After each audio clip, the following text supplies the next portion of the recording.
Welcome to another edition of Hunt Eats Community Kitchen. My name is Michael Cravens. Today we are using a super simple preparation for that most coveted cut of meat, the backstrap. This is going to work equally well on any of your smaller cervids, such as antelope, white-tailed deer, or in this case, mule deer. So stay tuned. So here we go. This is a section of a backstrap from a mule deer I took just last year with archery equipment. When I wrap meat, I like to first wrap in a layer of freezer cling wrap, followed by freezer paper. I've never had any freezer burn like this, and I highly recommend it. I also, in this case, leave that silver skin on. It adds another layer of protection to the meat, and it's easy enough to remove before you prepare it. So let's get going with that. Alright, so for this I recommend a thin bladed, very sharp knife. I'm using a fillet knife here and it works perfectly. And the idea is simply just to go through, clean it up, remove any little bits of connective tissue, including that large sheet on the top. And just like when filleting a fish, if you keep that knife blade angled towards the silver skin, it comes off with virtually no meat loss. It's surprisingly easy to do. It might take a little bit of practice, but you'll get there in no time. The backstrap really is an exceptional cut of meat, and you only get so much of it per animal, so you want to do something nice with it. And in this case, I'm going to reduce a quarter bone stock to a demi-glace to use as a sauce. So as soon as we get this all trimmed up and nice and clean, we're going to give it a good liberal salting. Set it aside so it can come to room temperature, and while it's doing that, we'll get to work on that demi-glace. Alright, for our sauce, we're going to use a quart of elk stock and a medium saucepan. We're going to bring this stock to a simmer, and we're going to allow it to simmer for approximately an hour, hour and a half, but time is not important. What's important is keeping an eye on it.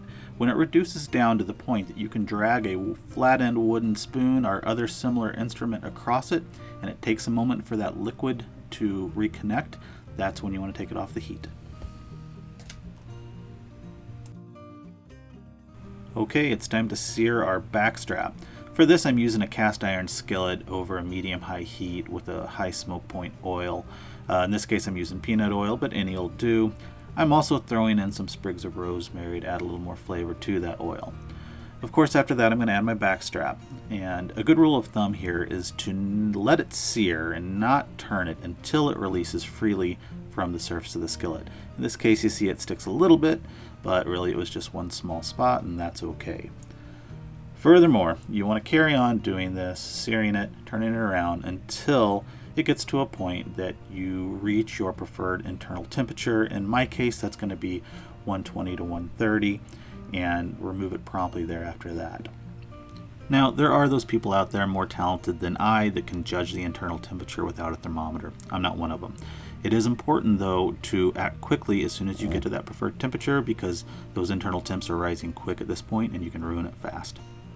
So here we are. I'm going to take and slice this up. And while this did come out a little bit more done than I had hoped to, it's probably preferable to those that don't like their meat swimming in a pool of blood. Just the same, plenty delicious, plenty juicy, plenty tender. I like to arrange it in a pleasing fashion before I drizzle it with my demi-glace. Also, don't forget to add some fresh cracked black pepper. This is kind of the perfect meal for a date night for someone special, for someone who doesn't care about wild game meat or was funny about trying it. For us, though, usually I get to this point, everybody runs in and gobbles it up with their fingers, and it doesn't even make it to an appropriate dinner setting. So I hope you enjoy this. It really is an appropriate way to treat that special cut of meat. And with that, my name's Michael Cravens, and until next time, take care.